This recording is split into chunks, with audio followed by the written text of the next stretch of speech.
Pingüino Multimedia, con el auspicio de Colegio Particular Novelius, lealtad, nobleza, sabiduría. Comercial Termo Austral, fábrica de ventanas. Supermercado Rofil, el más económico de la ciudad. Presenta Retruco.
Muy buenas noches. El día de hoy continuamos con nuestro programa Retruco. Así es, bienvenidos después de haber pasado un fin de semana XL de festividad, de esta semana muy 18era, de nuestro cumpleaños, de nuestras fiestas patrias, de nuestra patria en especial. Así que espero que usted tenga el día de hoy un día más calmo, un día ya volviendo al mundo laboral y retomando sus actividades. Bienvenidos a Retruco. El día de hoy hablaremos de la Liga contra la Epilepsia, porque vamos a hablar de cómo se creó, cuál es su misión, cómo trabajan. Usted sabe que hoy en día en Magallanes, especialmente en Punta Arenas, existe una farmacia de la Liga Chilena contra la Epilepsia, así es que tiene un tremendo trabajo social, donde neurólogos, voluntariados, médicos, enfermeras, técnicos y entre otras funciones también es quienes las componen.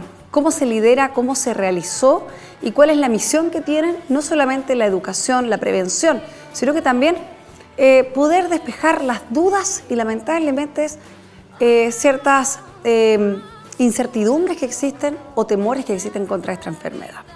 Vamos a conversar con la presidenta de la Liga Chilena contra la Epilepsia, Kerima Acevedo. La doctora, ¿cómo está? Neuróloga pediatra, bienvenida. Un gusto poder estar en contacto de forma telemática a través de nuestro Zoom. Hacemos contacto, ya la conocemos, es prácticamente la casa, en otras oportunidades ha conversado con nuestro medio. Y en empezar el trabajo que hacen acá en Magallanes. ¿Cómo está? Bienvenida. Un abrazo desde el sur a la región metropolitana. Hola, ¿cómo están? Buenas noches. Muy buenas noches. Queremos agradecer a la doctora de tomarse el tiempo, no solamente porque sabemos cuál es su agenda bastante copada, no solo en el mundo médico, sino que también con la fundación. Y cuando hablamos del trabajo, de cómo hoy en día despejar las dudas, las incertidumbres, los temores para muchos padres y adultos también, no solamente niños hay que hablar de esta enfermedad, sino que también de adultos. Cuando hablamos de la Liga Chilena contra la Epilepsia, ¿qué es lo primero que tendríamos que nosotros, quienes a lo mejor no están vinculados o con el tiempo después la conocieron, pensar? ¿Cuál es la visión que tendríamos que tener de ella? Creo que lo central es pensar que somos una institución sin fines de lucro y que se guía por una misión fundamental que suena quizás un poquito cliché, ¿no es cierto? Pero que es buscar la atención y el acompañamiento integral de las personas que tienen epilepsia, no solo de los pacientes, sean niños o adultos, pero también de sus familiares, porque hay que pensar que un diagnóstico como la epilepsia no solo afecta a los pacientes que tienen crisis, pero también a su entorno cercano, a los padres, a los hermanos, a los cuidadores, a los hijos. Entonces, a través del trabajo que hacemos en la Liga, que surgió como una institución de voluntariado, buscamos acoger a todas estas familias y caminar con ellos en esta travesía, ¿no es cierto?, que significa tener epilepsia, y como decía usted, derribando mitos, acogiendo los temores, tratando de ayudar y facilitar los tratamientos cuando es más complejo acceder a ellos también. También en este mes de septiembre, nosotros recuerdo que igual para ustedes es una fecha significativa, porque ¿qué se celebra en el mes de septiembre?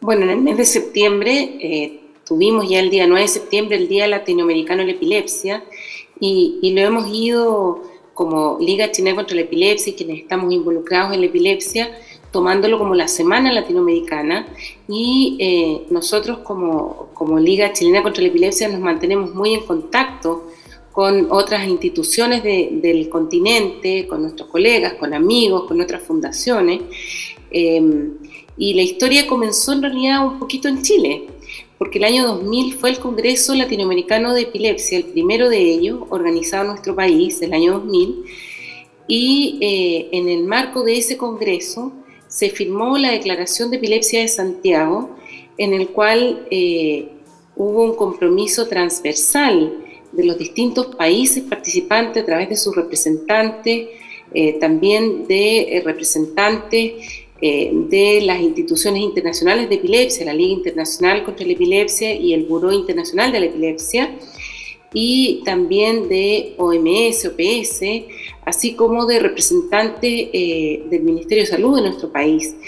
Y a través de la firma de esa declaración se instauró este Día Latinoamericano, y que para nosotros es muy importante relevar porque nos permite dar el foco y el realce que creemos merece esta patología, porque hay que hablar de ella. Existe también, por ejemplo, el Día Internacional, que es el Día Mundial, pero a los países del hemisferio sur no nos consideraron mucho en esa elección, y es en el mes de febrero, cuando estamos todos de vacaciones.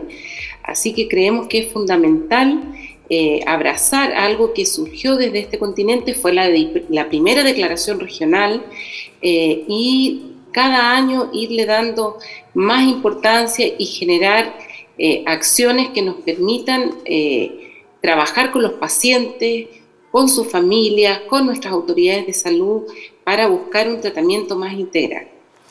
Vamos a hablar de la historia de la Liga contra la Epilepsia, porque estamos hablando, por ejemplo, del año 1953, un 6 de mayo. ¿Qué pasa en ese entonces? Porque esto también, tengo entendido que en algún momento también las damas de amarillo, los voluntariados, usted lo explicaba, doctora, qué importante que son, pero con la historia hay diferentes hitos relevantes que han formado hoy la Liga Chilena contra la Epilepsia, que muchos padres y adultos y familiares se han podido favorecer, acompañar. Recordemos que la epilepsia lamentablemente tiene muchos mitos que derribar. La misma sociedad también, en muchas oportunidades, el desconocer, existe esta incertidumbre, esta niebla de dudas y de preguntas o de temores, o incluso en su momento cómo se dramatizaba a través de películas que lamentablemente se utilizaba alguna forma de convulsión, ya sea de una forma satanizada o dramatizada. Entonces, claramente que la epilepsia ha vivido en la sombra de un mal renombre, y de esto genera, al no tener conocimiento, dudas, especulaciones e incluso discriminación. Absolutamente. Bueno, creo que en ese sentido nuestra institución es un ejemplo de las distintas fortalezas que nosotros podemos encontrar. Y ahí el doctor Afonso Asenjo, un médico del Instituto de Neurocirugía, que lleva su nombre hoy en día, junto con algunas damas o esposas de médicos, gente cercana al Instituto de Neurocirugía, vieron que estaba el problema de pacientes que tenían epilepsia, que no recibían sus medicamentos, y ayudó a organizar este voluntariado que inicialmente buscó conseguir formas de dar medicamentos para tratar la epilepsia de pacientes que estaban, ¿no es cierto?, siendo controlados al alero del Instituto de Neurocirugía. Y con el tiempo este voluntariado cada vez se fue organizando más, encontraron un lugar y había una casita que estaba pegadita, aledaña al Instituto de Neurocirugía, que sigue funcionando y es un centro de referencia nacional para las patologías cerebrales en nuestro país, y a través de esta organización fueron, como se dice, agarrando vuelo de a poquito y buscando personas que estuvieran sensibilizadas respecto a este tema. Y de a poco, ¿no es cierto?, fuimos encontrando distintos empujones y en la medida que distintas personas estuvieron dispuestas a dar su tiempo, porque yo creo que eso es algo muy meritorio, cuando muchas personas están dispuestas a cooperar en distintas instancias del día a día, de ayudar a alguien, pero el ser un voluntario para cualquier institución significa adoptar un compromiso más permanente. Estoy dispuesto a dar mi tiempo, mi preocupación, en una forma más permanente, y eso es lo que nos ha dado sustentabilidad y permanencia por ya casi 70 años. Yo diría que un segundo empujón muy importante vino a través de la Fundación Teletón, quienes después de la Teletón del año 1982 nos ayudaron a comprar una casa en el centro, que es parte de nuestra sede central, de nuestros así como cuarteles generales, y posteriormente, algunos años después, recibimos una donación en medicamentos. Y a través de esa donación de medicamentos surgió la idea de organizar lo que en una época se llamó bancos de medicamentos y que se han ido transformando en lo que hoy son nuestras farmacias. Entonces, combinando, yo creo, generosidad de algunos, buenas ideas de otros y la persistencia de un voluntariado que ha sido muy fiel y comprometido, hemos podido, ¿no es cierto?, ir creciendo y desarrollando esta misión a lo largo de estas décadas. Y hoy en día, cuando hablamos de la Liga, doctora, ¿cómo los chilenos tienen conocimiento de ella? Porque a veces llegamos a ella porque se habló de los medicamentos, porque hoy en día la farmacia incluso se encuentra acá en Avenida Bulnes, en Punta Arenas, en el centro, en el pleno centro de nuestra ciudad.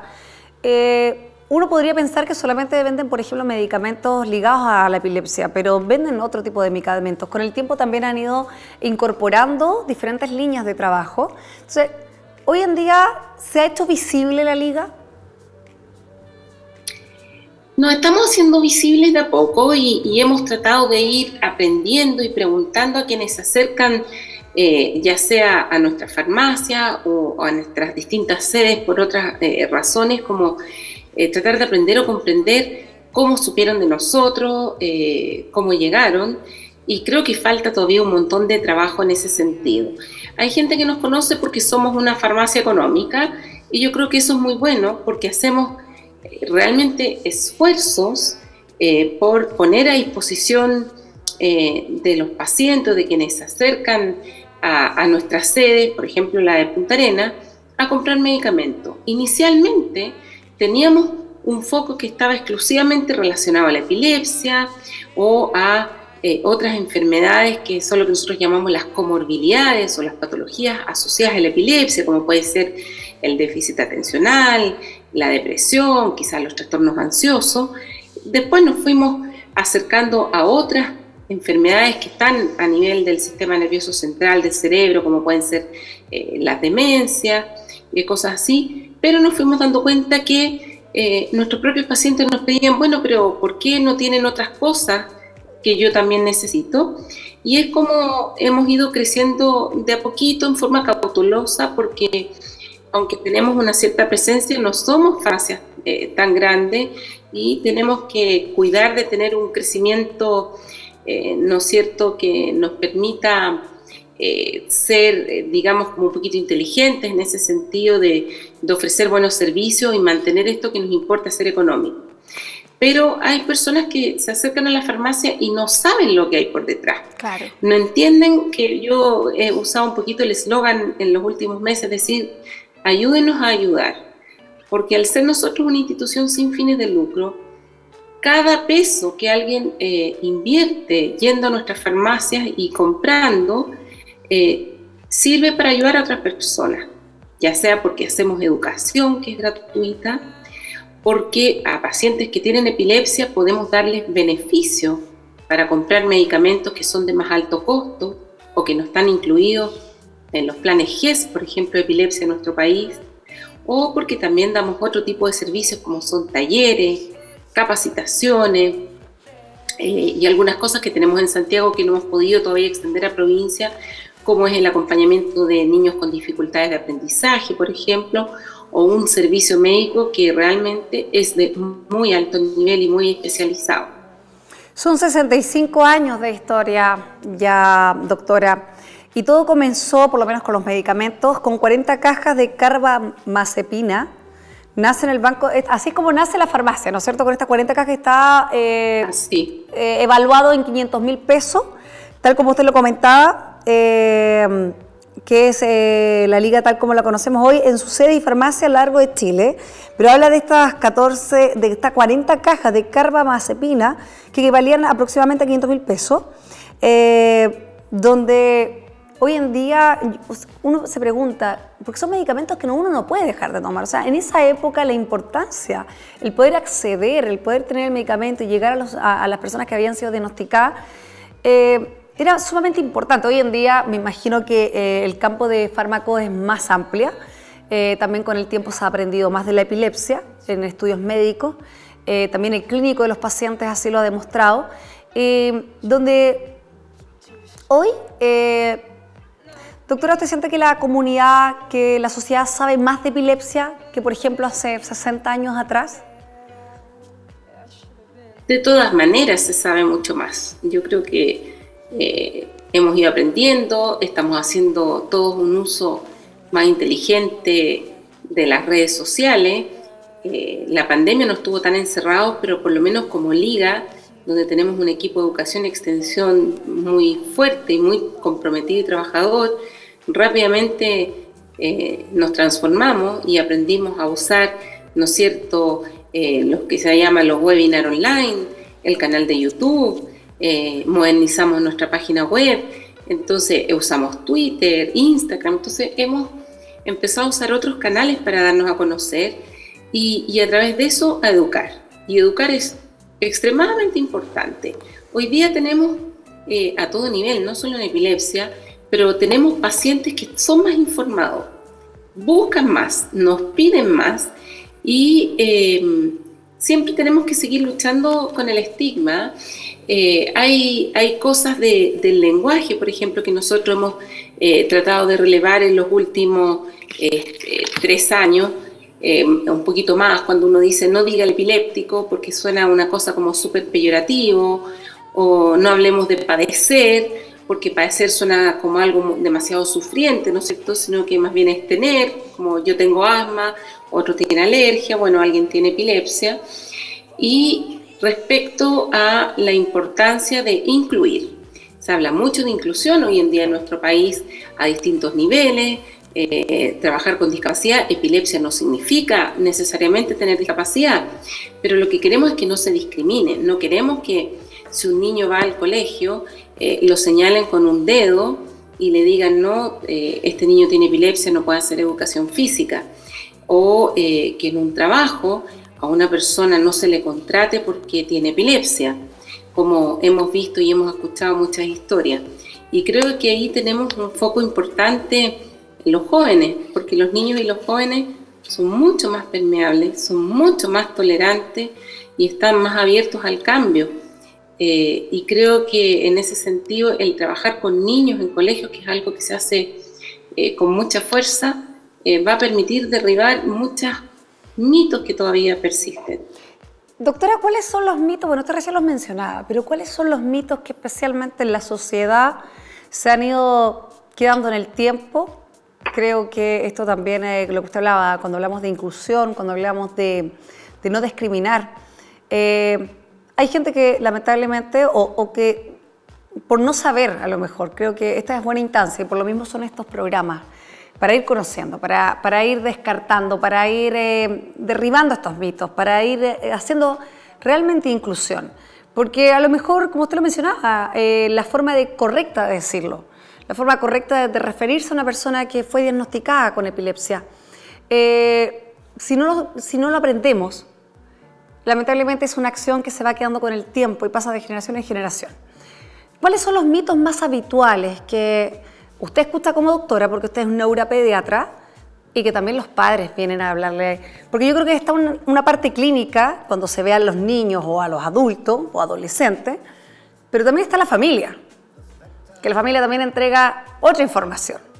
Por ejemplo, una madre que también tiene que aprender a ser prácticamente ella el botón de alerta y tener los primeros cuidados en caso de alguna crisis. Es todo un aprendizaje, es todo un camino.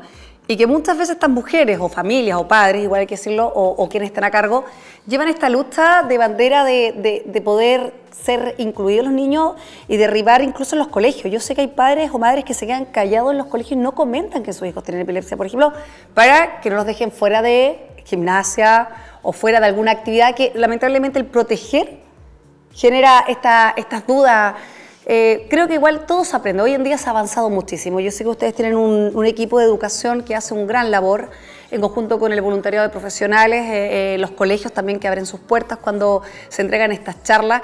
Cuando hay niños incluso que tienen alguna experiencia y pueden entregar su conocimiento y tienen compañeros que son muy empáticos, que se colocan en el lugar de ellos. Los niños son así. Cuando a los niños se les educa de buena forma, ellos son muy empáticos y entienden y no discriminan. Ellos automáticamente encuentran y lo normalizan porque no tienen por qué discriminarlo. Así que cuénteme, doctora, ¿cuáles son los mitos que más habitualmente se escuchan? Yo creo que uno de los principales es que la epilepsia produce discapacidad o se llama retardo mental. Eso no es así. Es cierto que tenemos algunas epilepsias que son de muy difícil manejo y que en las que a veces puede haber una discapacidad intelectual o cognitiva asociada, pero muchas veces puede ser secundaria a la causa que produjo la epilepsia y no necesariamente a las crisis per se. Y eso significa que una persona con epilepsia, un niño con epilepsia, puede estudiar, puede tener un proyecto de vida. Entonces a veces uno hace el diagnóstico, yo que trabajo con niños, y los padres creen que esos niños no van a poder estudiar o que no van a poder realizarse desde el punto de vista vocacional. Hay algunas, después podemos comentar, algunas recomendaciones y cosas que hay que tener en cuenta, pero yo creo que esa es una cosa. Después se habla mucho de que las crisis epilépticas matan las neuronas, que el cerebro se va muriendo. Eso no es así. En una epilepsia muy refractaria, con crisis muy prolongadas que duren mucho tiempo, estoy hablando de 30 minutos, una hora, podemos tener algunas complicaciones, algunas dificultades, pero no existe un número mágico que diga, mire, si usted tuvo 30 crisis, se le van a haber muerto 100 neuronas o 300 neuronas. Eso tampoco es así. Y después también se cree que la mayoría de las epilepsias son heredables, son genéticas. Las herencias no son del 100%, son herencias bien complejas.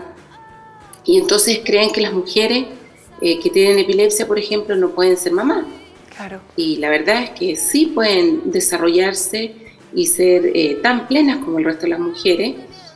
Lo que pasa es que ahí uno les aconseja, y es lo que queremos hacer todas quienes queremos o hemos sido mamá, como planifique su embarazo, prepárese, vaya a su doctor o vaya a la matrona, tome vitamina, busquemos como un buen momento, y eso se le pide a una mujer que tiene una epilepsia para buscar los medicamentos que le permitan un mejor control de crisis, por ejemplo, que no vayan a producir daño en el niño que está en gestación, pero eso también permite que puedan realizarse. Entonces, yo creo que hay que derribar esto de que hay discapacidad, de que no pueden trabajar o que se genere una sobreprotección exagerada en la familia, impidiendo que niños, adultos, familiares puedan, ¿no es cierto?, realizarse plenamente en sus actividades de vida diaria como otras personas.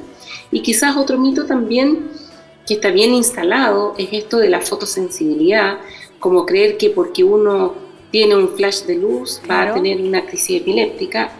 Es cierto que hay algunas epilepsias que son fotosensibles, pero son las menos, y eso lo podemos probar o demostrar en el laboratorio cuando hacemos exámenes. Hubo un par de eventos que fueron así como epidémicos, por así decir, de crisis relacionadas a la luz. Uno fue un episodio de Pokémon hace muchos años atrás en que lo emitieron por televisión y convulsionaron bastantes niños, y hubo un video de las Olimpiadas de Londres. Entonces hoy día nos pasa mucho que emiten nuevas películas, Star Wars, Los Increíbles, de las que me acuerdo ahora, han habido otras, y nos empiezan a escribir los papás o nos van a consultar, pucha, es que sale una advertencia en la película, ¿puedo llevar a mi hijo, a mi hija? Y en realidad yo diría que a raíz de estos episodios que yo les cuento, como que los productores se ponen como un poquito el parche en la herida por si las moscas, y con eso también estigmatizan, porque después los papás no quieren llevar a los niños al cine, no se atreven, y yo creo que también ese es un trabajo que tenemos que hacer, es como asegurarse por si las moscas, pero en el por si las moscas también generamos mitos. Así es. Doctora, nos vamos a ir a una pausa comercial, pero a la vuelta hablaremos también de los hitos que han sido importantes, de los años importantes donde comenzó, usted mencionaba en la entrevista, de la sede, pero también qué es el CDI. Voy a preguntarle al respecto del trabajo que hace del año 98. De eso y mucho más, también del crecimiento de los servicios que han tenido en el transcurso de los 65 años, pero lo más importante, derribando los mitos y hablando del trabajo que realiza la Liga Chilena contra la Epilepsia en nuestro hermoso país y a lo largo y acá en Magallanes está hace varios años. Vamos a una pausa y ya regresamos.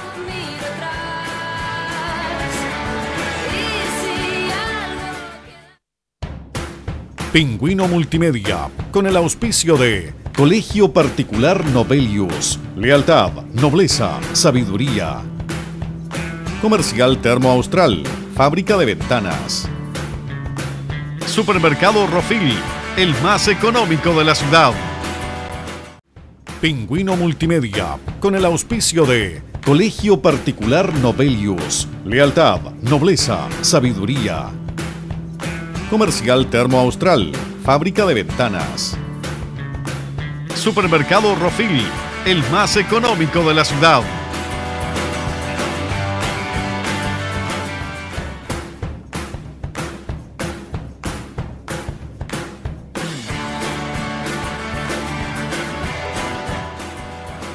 Continuamos nuestro segundo bloque, la conversación a través de forma telemática. Estamos con la doctora, neuróloga pediatra, Kerima Acevedo, presidenta de la Liga Chilena contra la Epilepsia, conversando, derribando mitos al respecto y también hoy en día generando conciencia de cómo tenemos que referirnos, qué es lo que tenemos que saber, cómo también ser más inclusivos.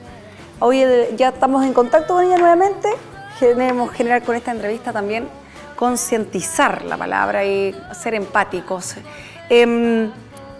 Doctora, quiero preguntarle cómo llegó usted a la Liga.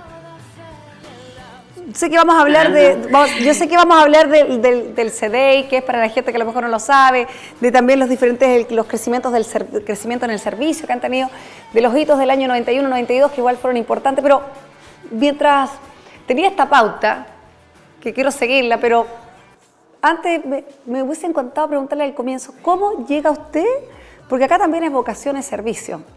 Independiente de su especialidad como neuropediatra, ¿cómo llega usted a la Liga? Bueno, como dicen, hay una vocación de servicio, así que desde mis épocas de colegio siempre trabajé en distintos proyectos de acción social, pastorales, seguí en la universidad. Pero como dicen, lo que se hereda no se hurta. Mi papá también es neurólogo infantil, también especialista en epilepsia. Yo me formé en distintos lugares, pero fui siguiendo esta pasión familiar y él por muchos años todavía es director de la Liga Chilena contra la Epilepsia, fue presidente. Entonces él nos fue como familia mostrando la Liga. Cuando yo les contaba que se inauguró esta casa, que fue la sede central de la Liga, yo recuerdo haber ido, era chica, a esta inauguración, sin entender mucho de qué se trataba. Entonces, con los años me fui acercando a la institución, primero como estudiante de medicina, después cuando hice mis distintas especialidades médicas, fui colaborando con distintos preparación de materiales, finalmente ya consolidé todo este trabajo de muchos años ingresando al directorio, así que ha sido una carrera un poquito familiar, por así decir. Claro, como dice, hay un compromiso. Hoy en día, ¿el directorio cómo está formado? ¿Cómo está formada la directiva de la Liga contra la Epilepsia? Bueno, nosotros somos un directorio mixto, ¿Ya? En términos de que 6 miembros del directorio somos médicos, todos neurólogos pediátricos, neurólogos de adultos, porque de algún modo al ser neurólogos tenemos la cercanía, ¿no es cierto?, con epilepsia y la vivimos en el día a día desde el punto de vista profesional. Y tenemos 6, son todas directoras en este momento, voluntarias. Tenemos en esto 2 tipos de voluntariados. Hablamos de un voluntariado tradicional, que son aquellas voluntarias que por años han acompañado a los pacientes, tienen esta preocupación de estar en la sede, de contribuir con el acompañamiento, visitar pacientes, y en los tiempos, en los últimos años, se fueron incorporando también otro tipo de voluntarios, y es lo que hay en Punta Arenas fundamentalmente, que son también personas que desde su experiencia de trabajo, técnica o profesional pueden aportar también desde otro punto de vista. Entonces tenemos 5 voluntarias que llamamos tradicionales y una voluntaria profesional quien vivió desde muy cerca, porque ella tenía una hija con epilepsia, tiene en realidad una hija que tenía epilepsia, que ya no tiene, pero se fue acercando a la institución por este interés y contribuye también desde su experiencia técnica en el directorio. Así que somos 12 miembros del directorio. Y, por ejemplo, en el año 1991-92, ¿por qué fue tan importante para la Liga? Lo que pasa es que en la década de los 90 se fue produciendo todo este crecimiento de la farmacia. Logramos empezar este sistema de autofinanciarnos a través, ¿no es cierto?, de la venta de los medicamentos, y nos ha dado un muy buen nivel de autonomía. Y en la década de los 90 se fue organizando,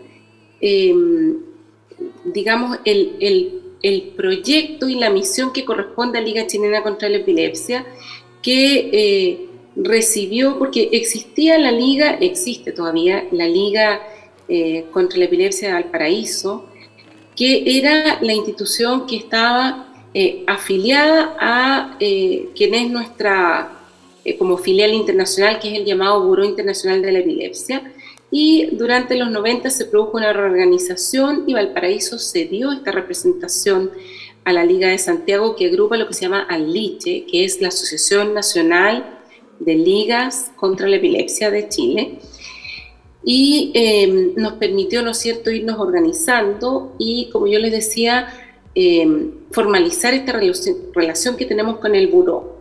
Existen 2 instituciones internacionales sobre epilepsia o de epilepsia. Una es la Liga Internacional de la Epilepsia, que es la institución que vela por todo lo que es el desarrollo científico y el conocimiento y un poquito como la normativa sobre epilepsia, y el Buró Internacional de la Epilepsia, ¿ya?, que es la institución que vela por todos los aspectos sociales y educativos que van más alineados con lo que somos Liga.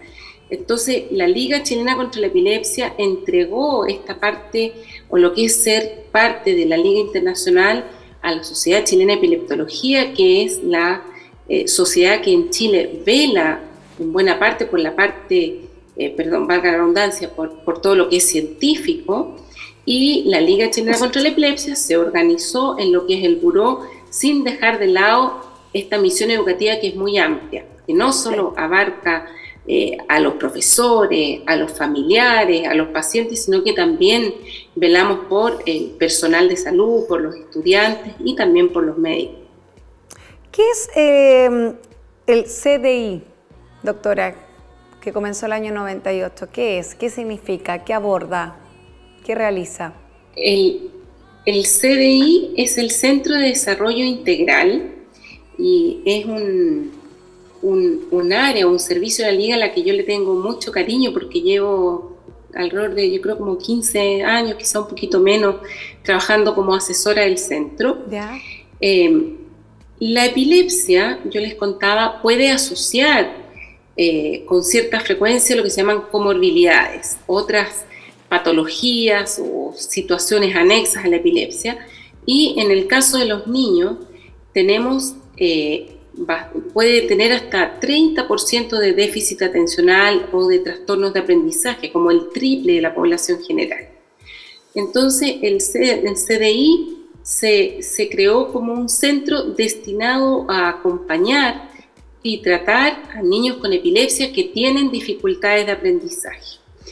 Con los años estamos aprendiendo y tratando de ser más integrales, y partió con psicopedagogía, tenemos psicólogos, acabamos de incorporar un fonoaudiólogo hace casi 2 meses, tenemos una terapeuta ocupacional, y lo que buscamos con este equipo, ¿no es cierto?, multidisciplinario, es acoger a niños y adolescentes que tienen epilepsia y que tienen estas dificultades desde el punto de vista educativo, con un equipo muy especializado que sabe mucho de aprendizaje y de verdad que logran grandes avances con niños y niñas que a veces tienen harta dificultad, que les cuesta, trabajan con los colegios, les enseñan cómo acogerlos en forma adecuada, cómo trabajar, no solo porque tienen epilepsia, sino que porque tienen estas dificultades de aprendizaje que a veces pueden ser más difíciles de manejar que la epilepsia per se.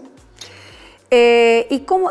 Porque seguramente hasta ahora algunos se están preguntando y que no conocen, que nos pueden estar viendo nuestros televidentes y también a través de nuestro Facebook. ¿Cómo atenderse en la liga? ¿Cómo llegar a la liga? Bueno, la primera puerta de entrada son las sedes, en términos de que se pueden acercar a las farmacias, pueden preguntar. Tenemos un departamento social bien desarrollado. En este momento, hoy día tuve reunión con las distintas jefaturas de área y el jefe de nuestro servicio social contaba que en estos momentos la mitad de las intervenciones que está haciendo el departamento social son presenciales y la otra mitad son ya sea por teléfono, por WhatsApp, online, por Zoom. Usamos todas las estrategias que permitan contactarnos con pacientes de todo Chile, no necesariamente donde hay sedes, pero de modo de darles acompañamiento, asesoría, ayuda en la compra de medicamentos, por ejemplo, cuando lo necesitan. Tenemos este servicio médico que también está haciendo, está dirigido para pacientes que tengan previsión FONASA porque tratamos de acoger a quienes tienen más necesidades o más dificultades de acceder a especialistas de buen nivel. Y está centrado en Santiago. Hemos logrado incorporar también la telemedicina, también ese fue un crecimiento de este periodo de pandemia. Tiene algunas condiciones porque hay que conocer los pacientes. Doctora, ¿se cuenta hoy en día con el servicio médico con telemedicina? Porque yo estoy en la página y acá dice... Sí, tiene telemedicina. En general, lo que se está tratando es que los pacientes tengan al menos una consulta presencial porque hay que conocerlo. Aunque yo misma aprendí a hacer telemedicina durante la pandemia, algo que no sé cómo no se me había ocurrido antes. Dice uno, tengo pacientes de muchas partes de Chile y fue una tremenda ganancia también el ver a los pacientes, el sentirlos, el tocarlos, el que a uno la vean. Es importante. Sí. Doctora, usted, por ejemplo, que es, yo creo que la mayor demanda y urgencia, independiente de cuál sea la edad, pero especialmente los padres. Cuando niños que debutan con una crisis, hay diferentes crisis, usted lo ha mencionado, hay diferentes epilepsias, diferentes crisis, no todas las epilepsias convulsionan. Y ahí es donde genera la angustia o la ansiedad de poder tener hora con un especialista. Y usted sabe, acá somos de región, acá a pesar que contamos con excelentes neurólogos, acá está el doctor Mesa también, que su padre también está vinculado a la Liga. A la Liga. Y otros neurólogos que también de cierta forma han tenido como sus profesores guías o docentes, e incluso quienes son parte de la Liga. Igual tenemos excelentes profesionales, pero lamentablemente las horas son escasas, como en todas las regiones. ¿Cómo se obtiene una hora con la liga? ¿Se puede? ¿Es fácil? Porque hoy en día muchos de los niños que han sido diagnosticados buscan una segunda, a lo mejor diagnóstico. Buscan tener su médico base también en Santiago y también tener su médico en la región. Y si pueden llegar a la liga, qué mejor ser tratado, que se considere, y se lo digo con conocimiento. Llegar a la Liga de la Chilena contra la Epilepsia, cuando uno es madre y tiene un hijo diagnosticado o que tiene alguna duda o que están viendo a través de diferentes exámenes, llegar a la Liga es una tranquilidad porque saben que te van a hacer los exámenes correspondientes, te van a derivar a algún sector, te van a guiar, no solamente con la confianza que uno siente que están no solo los mejores, sino que tienen una tremenda vocación. Nunca me voy a olvidar de la doctora Lidia Troncoso, que la conocí.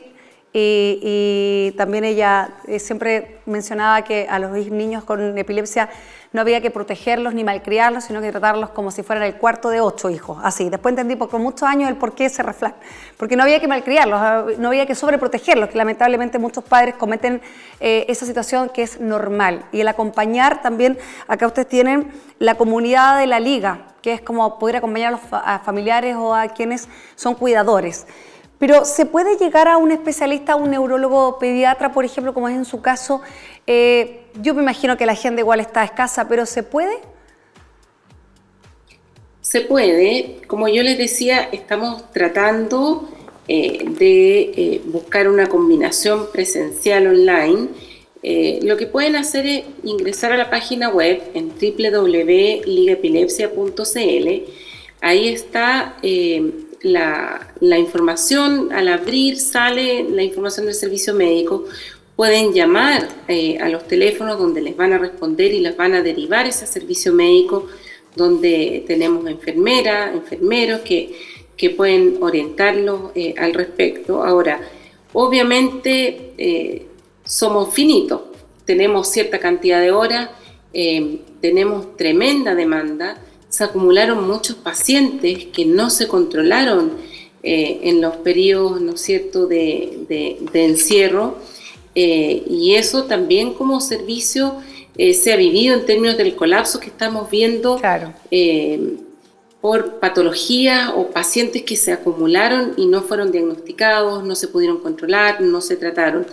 Y obviamente nosotros como institución tenemos el deseo de crecer en términos de poder llegar a otras regiones, pero obviamente cuando uno está en una institución tiene que buscar la responsabilidad en los proyectos y el cómo ser, yo les decía, sustentable, porque hay que cuidar los huevitos de la canasta. Entonces es cómo lograr, ¿no es cierto?, cubrir estas necesidades, y la verdad que hasta ahora la espalda no nos da para abrir servicios médicos en otras partes. Uno quisiera, pero no hemos podido. Quién sabe si a lo mejor esto se me acaba de ocurrir mientras estábamos conversando. A lo mejor uno dice, a lo mejor podemos crear operativos y tal vez es más barato, por supuesto, llevar médicos a un lugar y que puedan hacer atenciones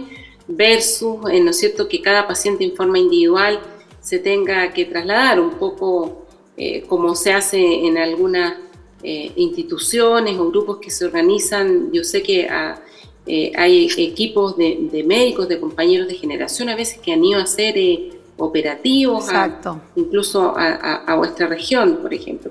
Por ahí pueden haber ideas que se nos ocurran, pero yo creo que yo les recomendaría llamar y ver dentro de las disponibilidades, porque hacemos todos los esfuerzos, pero de que estamos a tablero vuelto, estamos.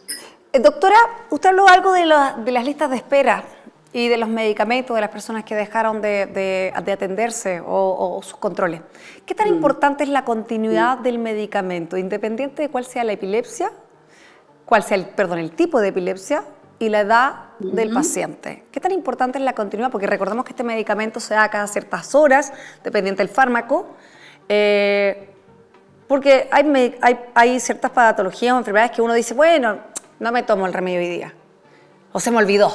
¿Qué tan importante es la continuidad del medicamento?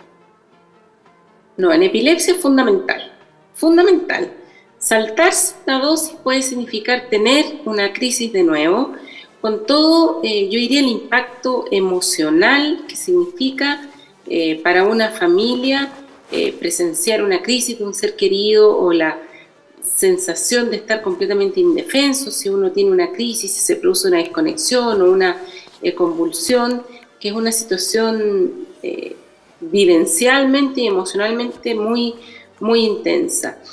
Cuando nosotros como neurólogos hacemos el diagnóstico en epilepsia, en general para niños se dice, mire, vamos a partir tratando, y si completamos 2 años sin crisis, si el electroencefalograma que hacemos de control está normal, si otras condiciones se cumplen, vamos a pensar en retirar el tratamiento. En adultos esto se extiende y se plantea entre 3 y 5 años sin crisis para pensar en retirar. Pero si alguien bruscamente suspende el tratamiento, de partida puede tener una crisis, con lo que nuestro contador se vuelve a 0 y vamos de nuevo así.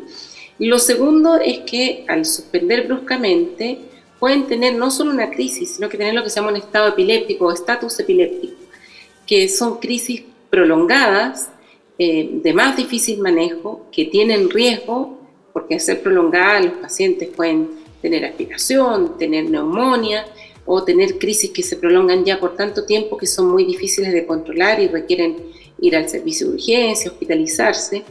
Entonces, la verdad es que esta es una enfermedad en la que no hay que saltarse las dosis, y por eso que en pandemia, en epilepsia en particular, se dieron todas las facilidades para que los pacientes, las familias, retiraran los medicamentos, se prolongaron las recetas. Nosotros como Liga lo hicimos con nuestros pacientes para que no quedaran sin sus tratamientos en forma brusca. Cuando yo planifico retirar un medicamento, suspender, lo hago en forma lenta, monitorizada, es todo de a poquito, nunca bruscamente.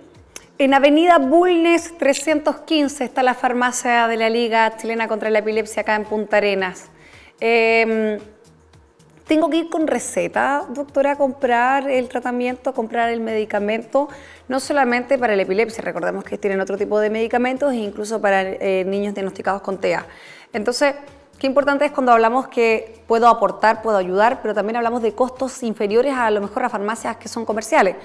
Tengo que ir con la receta médica. ¿Y qué pasa si hay un niño que necesita, o una familia, porque no solamente puede ser un niño, puede ser un adulto, que necesita a lo mejor este aporte social, que yo sé que usted también tiene la línea social? Bueno, sí hay que llevar la receta, en eso somos bien estrictos para cualquier medicamento llevar receta, porque como cualquier farmacia nosotros estamos sometidos a la fiscalización de las autoridades sanitarias, y así que eso es súper importante. Ahora, ¿qué les puedo contar yo, o cuáles son los lineamientos de nosotros como institución? Si usted va con una receta, no se la vamos a cambiar. Aquí no va a pasar que, mire, es que hoy día tenemos la oferta de esto, o le conviene esto otro.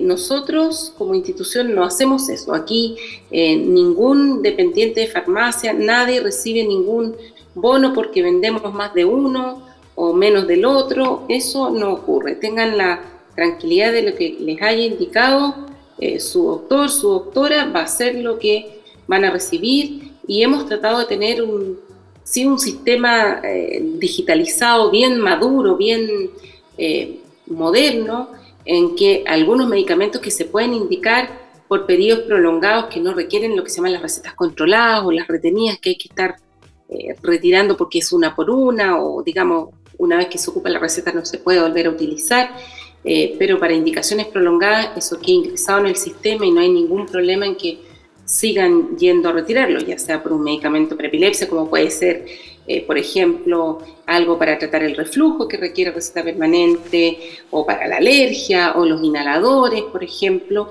del asma, etc. Y desde el punto de vista social, quien necesite ayuda, basta que pregunte, o llame por teléfono, o se acerque a la sede y pregunte, mire, yo tengo epilepsia y necesito ayuda para comprar mi medicamento, y eso se le va a derivar a nuestro servicio social.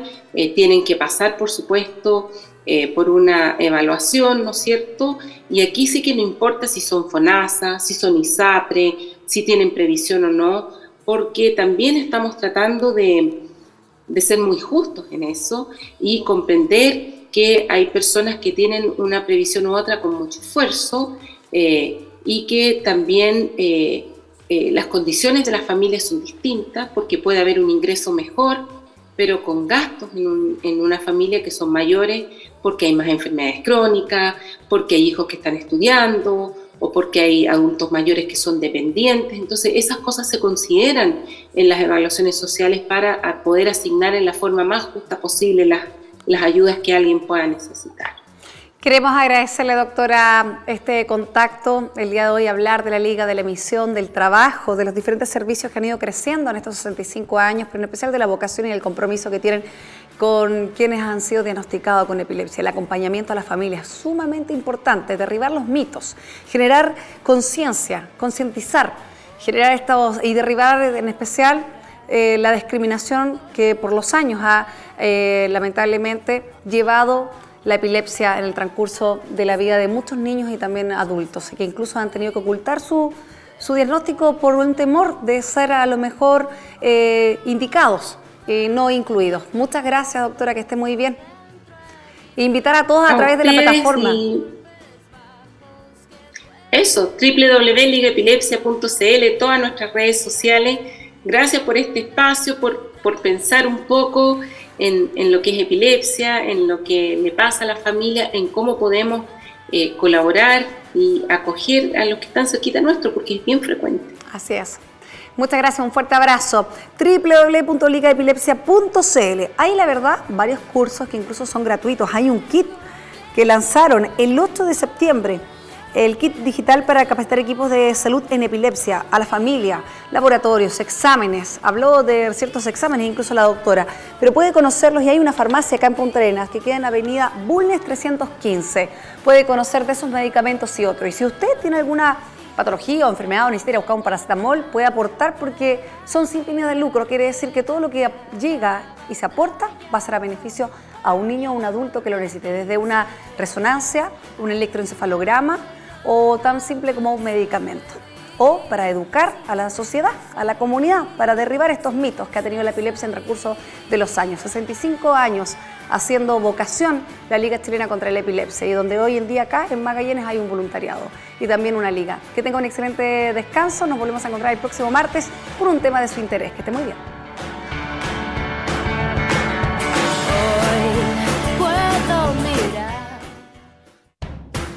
Pingüino Multimedia, con el auspicio de Colegio Particular Novelius, lealtad, nobleza, sabiduría.